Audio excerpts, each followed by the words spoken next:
Une fois de plus, mesdames et messieurs, bienvenue dans ce journal. Nairobi, la capitale kenyane, abrite depuis ce 11 mars la 4e session de l'Assemblée générale des Nations unies pour l'environnement. Durant 4 jours, les participants à cette grand-messe de l'environnement devraient trouver les solutions innovantes pour élever les défis environnementaux et garantir la consommation et la production. La République démocratique du Congo est très attendue à ce sommet au regard de son potentiel environnemental.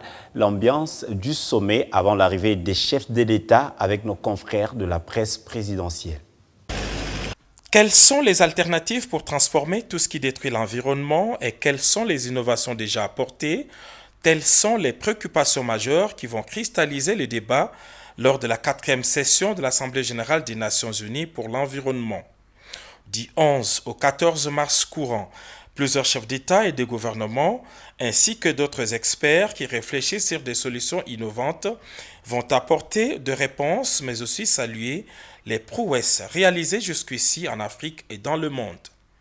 Les matières plastiques, véritable danger qui guette notre environnement, se présentent aujourd'hui comme une source de progrès si et seulement si elles sont bien recyclées. Parmi les points d'attraction ici au quartier général des Nations unies à Nairobi, figurent ces bateaux à voile baptisés Flip-Lopi. Il s'agit d'un projet africain mené par un groupe de volontaires des Nations unies. Construit en 3 ans avec des matières en plastique ramassées dans des poubelles et le long des rivières, ces bateaux à voile a déjà parcouru 500 km entre le Kenya et Zanzibar. Les souhaits de ces initiateurs est de construire un plus grand qui ferait le tour du monde. Un autre projet spectaculaire est la construction en 3 semaines de ces beaux pavillons modulaires, fruits du Centre de recherche pour l'écosystème et l'architecture de l'Université de Yale aux États-Unis. C'est un pavillon fait à base de bambous, mais aussi d'autres matières recyclables, comme les noix de coco, qui produisent des plaquettes acoustiques exceptionnelles. L'idée des constructeurs est d'utiliser du matériel local recyclable par rapport à chaque environnement. Le même centre de recherche d'EAL a déjà travaillé avec des Africains sur un système original de purification d'eau avec de l'énergie solaire.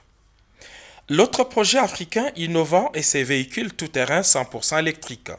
Grâce à l'énergie solaire, ces véhicules peuvent faire de longues distances avec des touristes. Le domaine de la mode n'est pas en reste. Des chercheurs ont développé des tissus qui n'impactent pas négativement sur l'environnement comme le polyester ou le nylon.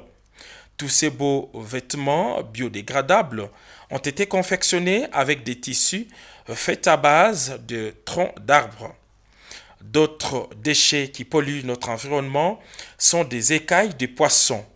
Des génies africains ont réussi à fabriquer des vêtements, sacs et autres babouches à base des restes des poissons. Plusieurs autres projets innovants seront présentés ici au sommet de Nairobi. Avec tout son potentiel en matière environnementale et sa biodiversité, la République démocratique du Congo attire toutes les caméras du monde entier.